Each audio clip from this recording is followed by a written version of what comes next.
కూడా మొదటి నుంచి సాధన చేసే నేను కానీ మా గురువులు కానీ చెప్పే మాట ఏంటంటే, సాధన కొత్తలో చిన్న చిన్న అవస్థలు ఉంటాయి. చేయగా చిన్న అవస్థలు పోయి ఆ అవస్థల ప్లేస్లో అన్ని కంఫర్ట్స్ మాత్రమే మిగలటం మొదలవుతుంది.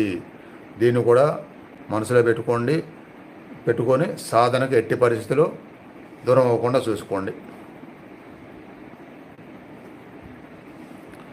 నువ్వు నిన్నగా మొన్న పెట్టావు ఎంశ్రీను, లైవ్లో మెసేజ్ పెడతాం రావట్లేదు అని చెప్పి, నేను నేర్చుకోమని చెప్పి అది అవసరం నేర్చుకోమని చెప్పాను. చెప్పిన వెంటనే చాలా చక్కగా బ్రహ్మాండంగా నేర్చుకున్నావు.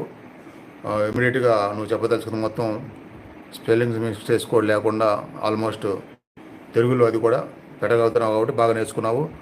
ప్రతి శిష్యులకి అవసరమైంది ఇదే. గురువే చెప్తే దాన్ని అంత చిన్న విషయాన్ని వెంటనే